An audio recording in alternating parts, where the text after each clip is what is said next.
Hello friends, जैसे कि आप सब जानते हैं हम कर रहे थे आरसीसी स्ट्रक्चर्स कर रहे थे। इसमें हमने 7 पार्ट इसके कंप्लीट कर लिए थे। आज इसका हम 8th पार्ट करेंगे। 8th पार्ट में आज हम मोस्ट इंपॉर्टेंट टॉपिक देखने वाले हैं इसका आरसीसी स्ट्रक्चर्स का, वो है कंक्रीट स्लम्प टेस्ट। जैसे कि हमने बात की थी स्लम्प कोन टेस्ट की, तो इससे हम वर्केबिलिटी चेक करते हैं कंक्रीट की, वो आज हम देखने वाले हैं स्लम्प कोन टेस्ट के बारे में। ठीक है, तो स्लम्प कोन जो टेस्ट रहता है, कंक्रीट स्लम्प टेस्ट जो रहता है, इससे हम मेजर करते हैं क्या, वर्केबिलिटी। ठीक है, वर्केबिलिटी कंक्रीट की मेजर करते हैं, या फिर हम बोल सकते हैं फ्लूइडिटी। ठीक है, तो फ्लूइडिटी या फिर वर्केबिलिटी हम इसकी चेक कर सकते हैं, मेजर कर सकते हैं किससे, स्लम्प कोन टेस्ट से। ठीक है, तो इनडायरेक्टली हम और भी चीजें मेजर कर सकते हैं, जैसे कि कंसिस्टेंसी आ गया, स्टिफनेस आ गया, तो इनडायरेक्टली हमारे पास ये भी मेजर हो जाती है। डायरेक्टली मेजर नहीं होती, डायरेक्टली हमारे पास वर्केबिलिटी और फ्लूइडिटी ही मेजर होती है। ठीक है, तो इसका मतलब ये हुआ कि कितना वाटर जो है यूज हमारे पास हुआ है मिक्स में, वो हम चेक कर सकते हैं, वो हम निकाल सकते हैं कंक्रीट स्लम्प टेस्ट से। ठीक है, तो कंक्रीट स्लम्प टेस्ट के और भी कुछ पॉइंट हैं, हम देख लेते हैं। इस तरीके का कुछ आपको स्लम्प टेस्ट देखने को मिलेगा। ठीक है, ये जो है स्लम्प टेस्ट ही है, स्लम्प कोन से निकाला हुआ टेस्ट है ये। ठीक है, तो हम बात कर लेते हैं इसकी। जो स्लम्प टेस्ट है, इसमें जो कंक्रीट स्लम्प टेस्ट इसको हम यूज करते हैं किसको मेजर करने के लिए, जो प्रॉपर्टी है कंक्रीट की, जैसे कि वर्केबिलिटी, वो हम टेस्ट करते हैं। लेकिन ये भी आपको ध्यान रखना है कि जो फ्रेश कंक्रीट है उसकी प्रॉपर्टी को टेस्ट करते हैं हम। ठीक है, और ये हम बात करें तो ये एक एम्पिरिकल टेस्ट है, जिससे वर्केबिलिटी हम फ्रेश कंक्रीट की फाइंड करते हैं। ठीक है, फ्रेश कंक्रीट की वर्केबिलिटी को हम फाइंड करते हैं। ठीक है, तो कंक्रीट की कंसिस्टेंसी भी हम फाइंड करते हैं इनडायरेक्टली, लेकिन वो भी हमने पीछे देख लिया। तो ये एक बहुत ही सिंपल इंस्ट्रूमेंट है और एक सिंपल प्रोसीजर इसमें यूज होता है, तो इसलिए इस टेस्ट को काफी ज्यादा यूज किया जाता है वर्केबिलिटी फाइंड करने के लिए। ठीक है, तो ये आप देख सकते हैं। आगे हम इसका प्रोसीजर जब देखेंगे आपको और अच्छे से क्लियर हो जाएगा कि इसको किया कैसे जाता है। ठीक है, नेक्स्ट इसमें है प्रिंसिपल ऑफ स्लम्प टेस्ट। जो प्रिंसिपल है स्लम्प टेस्ट का, वो क्या कहता है, प्रिंसिपल स्लम्प टेस्ट का ये कहता है जो स्लम्प टेस्ट है, रिजल्ट किसका है, slump test result is a measure of behaviour of compacted inverted cone of concrete under the action of gravity. ठीक है, जो भी हमारे पास कंक्रीट का जो बिहेवियर है, जो कंपैक्टेड कंक्रीट का जो बिहेवियर है, ठीक है, इन्वर्टेड कोन में, वो कैसा रहता है ग्रेविटी के एक्शन की वजह से, वो हम चेक करने वाले हैं। ठीक है, और ये मेजर करता है कंसिस्टेंसी को, या फिर हम बोल सकते हैं वेटनेस ऑफ कंक्रीट को। ठीक है, तो जो वर्केबिलिटी है वो इससे इससे हम फाइंड करते हैं। ठीक है, वर्केबिलिटी मैंने आपको बता दिया कि वर्केबिलिटी क्या होता है। तो इसके हम बात करें अपरेटस की, तो कौन कौन सा अपरेटस हम यूज करते हैं। एक स्लम्प कोन रहती है, ठीक है, एक स्केल रहता है मेजरमेंट के लिए, और एक टैंपिंग रॉड रहती है, ये स्टील की रहती है टैंपिंग रॉड। ठीक है, टैंपिंग करने के लिए।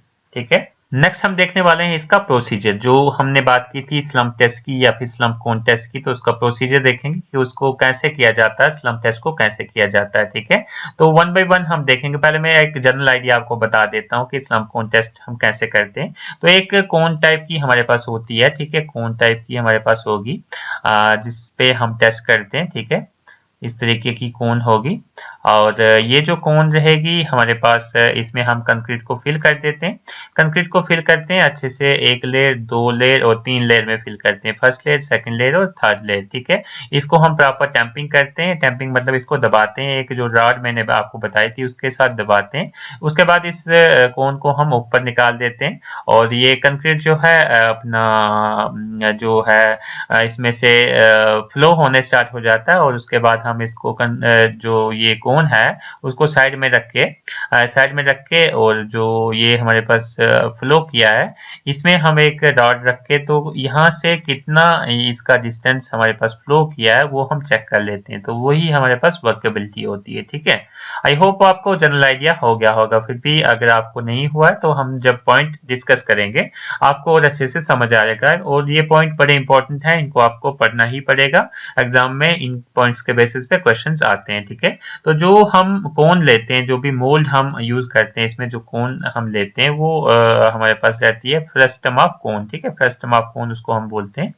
देन इसका जो साइज रहता है, इसकी हाइट की बात करें तो इसकी जो हाइट रहती है 300 mm रहती है। 300 mm यानी 12 इंचेस इसकी हाइट रहती है। ठीक है, ये वाली हाइट जो रहती है कितनी रहती है, 300 mm। ठीक है, हम यहाँ पे लिख सकते हैं 300 mm।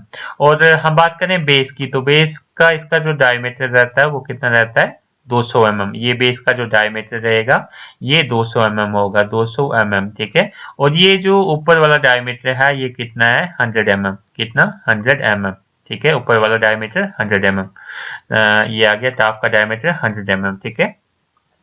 और जो बेस रहती है, इसकी जो बेस रहती है, हम इसको स्मूथ सरफेस पे प्लेस करते हैं, जैसे कि ये हमने बताया। तो यहाँ पे एक स्मूथ सरफेस होगी, उस पे हम इसको प्लेस करके टेस्ट करते हैं, ठीक है। और जो कंटेनर है, जो मैंने कोन बताई फ्रस्टम ऑफ कोन, उसको हम फिल करते हैं 3 लेयर्स में। कितनी लेयर्स में, 3 लेयर्स में हम उसको फिल करते हैं, ठीक है। और उसकी प्रॉपर हम टैंपिंग करते हैं। टैंपिंग करना मतलब क्या हो गया, जैसे कि मान लेते हैं कोई यहाँ पे चीज रखी, तो इसको दबाना, ऐसे ऐसे करना, उसको बोलते हैं हम टैंपिंग, ठीक है। टैंपिंग करते हैं हम 25 टाइम्स टैंपिंग करते हैं हर एक लेयर को। एक लेयर डाली, जैसे मान लेते हैं कि 3 लेयर्स डालनी है एक कोन में, तो ये मैंने कोन बना दी, ठीक है, इस तरीके की कोन। एक लेयर डाली, इसको दबाया, दूसरी लेयर डाली, इसको दबाया, फिर तीसरी लेयर डाली, इसको दबाया, ठीक है। और जो हम टैंपिंग रॉड यूज करते हैं, उसका जो डायमीटर रहता है 16 mm डायमीटर रहता है टैंपिंग रॉड का।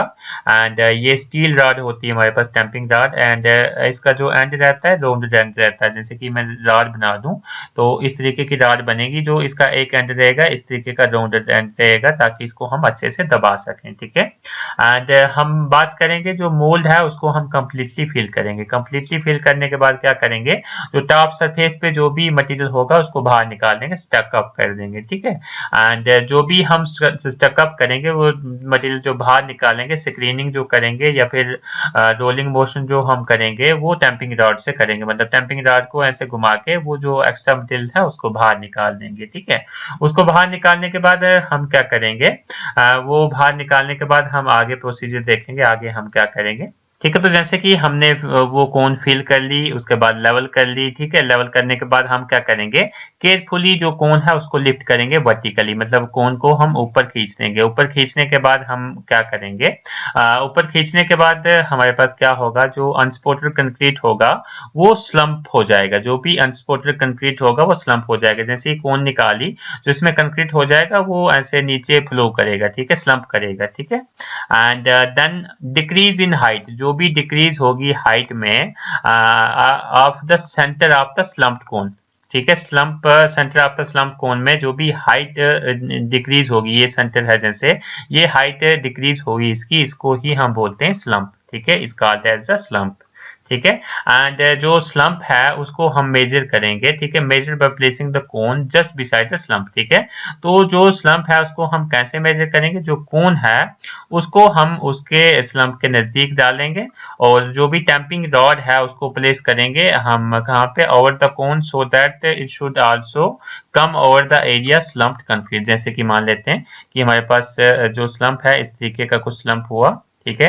यहाँ पे कोन डाली तो कोन की हाइट तो यहाँ तक ऊपर तक होगी, ठीक है। कोन की हाइट ऊपर तक होगी तो हम क्या करेंगे, यहाँ से यहाँ पे टैंपिंग रॉड डालेंगे, और यहाँ पे हम टैंपिंग रॉड डालेंगे, और यहाँ पे इसको फीते से हम क्या करेंगे, नाप लेंगे इसको, ठीक है। अच्छा, जो हमारे पास डिक्रीज हो रही है हाइट कंक्रीट की, जो डिक्रीज हो रही है हमारे पास हाइट ऑफ द कंक्रीट की, that the mould is noted with the scale, ठीक है। उसको हम स्केल से नोट करेंगे, उसको हम मेजर करेंगे नियरेस्ट 5 mm साइज में हम मेजर करेंगे, मतलब उसको बहुत मैन्युअली हमने मेजर करना है, ठीक है। तो उससे हमारी स्लम्प वैल्यू जो है मेजर हो जाएगी। जैसे मान लेते हैं यहाँ तक स्लम्प नीचे गिर गया, स्लम्प कर गया, तो ये कोन हमने यहाँ पे रखी, उसके बाद यहाँ पे हमने टैंपिंग रॉड रखी, और उसके बाद हम ये स्केल से इसको मेजर कर लेंगे, या फिर जो भी टेप होगी उससे मेजर कर लेंगे कि ये कितनी हाइट है। जितनी हाइट आएगी उसका मतलब हो गया, वो आ गया हमारे पास स्लम्प, ठीक है।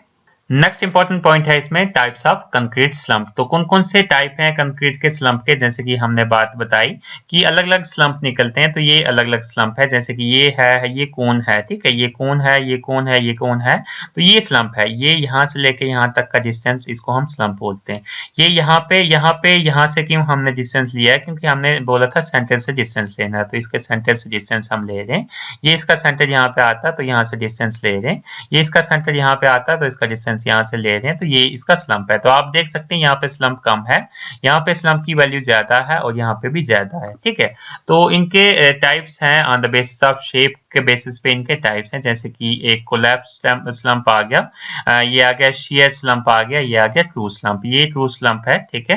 तो कोलैप्स स्लम्प क्या होता है, शेयर स्लम्प क्या होता है, ट्रू स्लम्प क्या होता है, इनको हम डिटेल में करेंगे। ये आपको पिक्चर देखने से ही क्लियर हो गया होगा कि कौन सी चीजें क्या होती हैं, ठीक है।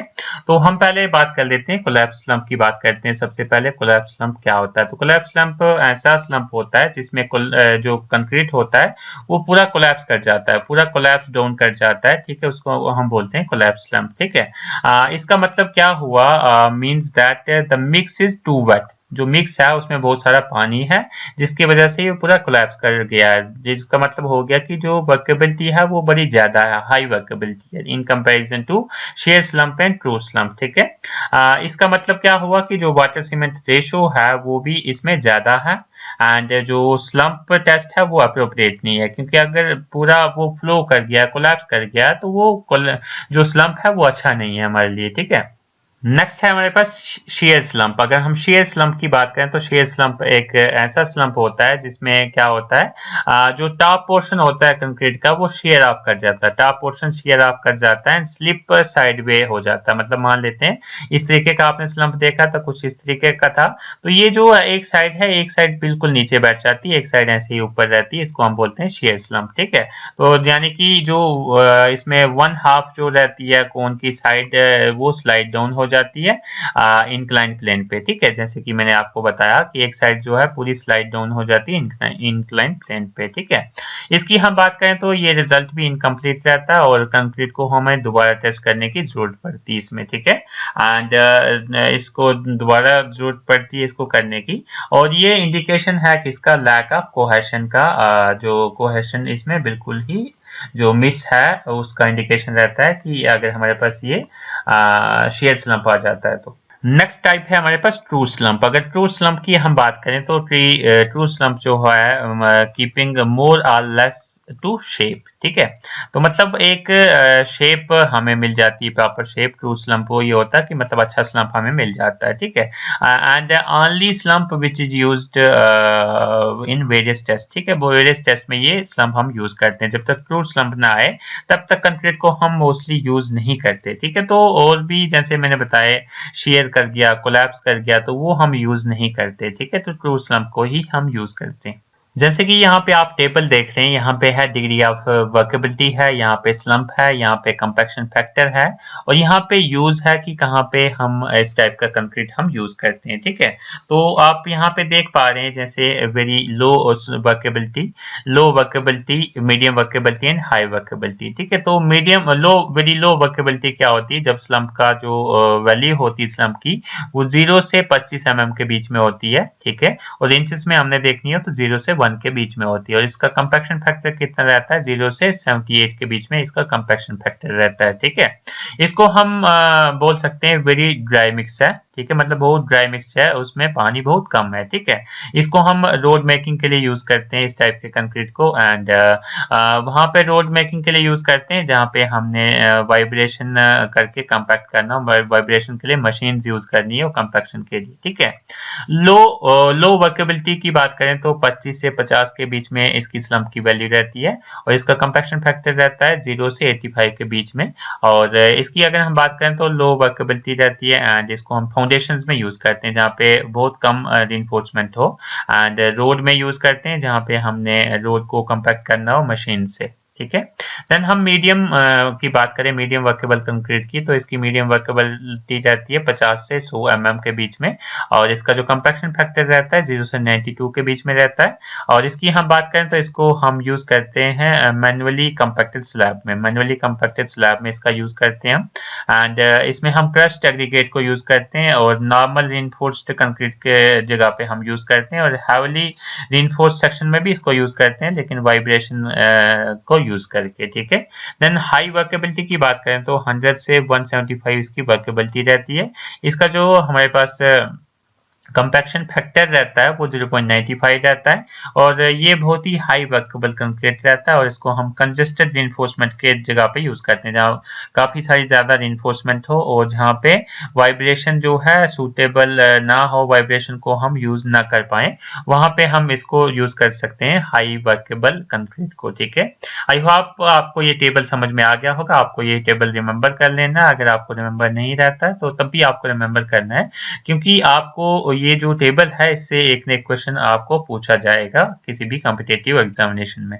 नेक्स्ट आपके पास इंपॉर्टेंट टॉपिक है एप्लीकेशंस ऑफ स्लंप टेस्ट। ठीक है, तो हम बात करते हैं एप्लीकेशंस की, स्लंप टेस्ट के एप्लीकेशंस की, कि कौन कौन सी एप्लीकेशंस है स्लंप टेस्ट की, कहाँ कहाँ पे हम इसको यूज करते हैं। ठीक है, तो हम फर्स्ट बात कर लेते हैं used to ensure uniformity for different batches of similar concrete under field conditions. ठीक है, तो जो भी हमने इसमें स्लंप टेस्ट को हम यूज करते हैं इंश्योर करने के लिए, यूनिफॉर्मिटी को इंश्योर करने के लिए, डिफरेंट बैचेस की जो यूनिफॉर्मिटी है उसको इंश्योर करने के लिए, अगर हमने फील्ड कंडीशन जो है सेम है तो वहां पे हमें इंश्योर करनी पड़ती है कि जो हमारे पास जितना भी मटेरियल आ रहा है वो सेम वर्केबिलिटी का है। ठीक है, एंड हम बात करें इसका आल्सो वेरी यूजफुल होता है on site as check on day to day और हार्ड टू हार्ड बेसिस पे हम मटेरियल को चेक कर सकते हैं। ठीक है, एंड हम बात करें अगर इंक्रीज इन स्लम्प आ गया, मतलब ज्यादा स्लम्प आ गया, तो उसका मतलब क्या हो गया कि जो मॉइस्चर कंटेंट है वो ज्यादा होगा, एग्रीगेट का जो मॉइस्चर कंटेंट है वो भी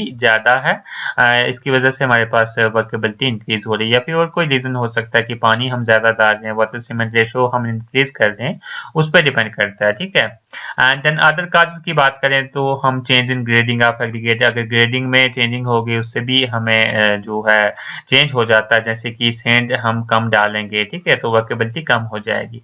देन टू हाई और too low slump, too high और टू लो स्लम्प की बात करें तो हमें इमीडिएट वार्निंग हमें मिल जाती है। ठीक है, and enable some mixture operator to remedy the situation. ठीक है, तो मिक्सचर ऑपरेटर हम यूज कर सकते हैं इसको सिचुएशन को ओवरकम करने के लिए। तो ये सारी चीजें हमने देख ली। आई होप आपको सारी चीजें क्लियर हो गई होंगी। फिर भी कोई डाउट हो आप कमेंट सेक्शन में पूछ सकते हैं। और अभी तक आपने चैनल को सब्सक्राइब नहीं किया तो प्लीज सब्सक्राइब कर लें। अगर वीडियो अच्छी लगे तो अपने फ्रेंड्स के साथ शेयर करना मत भूलें और बेल आइकन को जरूर प्रेस करें ताकि फ्यूचर में आपके पास ऐसे ही इंपॉर्टेंट वीडियो लेक्चर्स की अपडेट आपके मोबाइल पे आपको मिल सके। Thank you.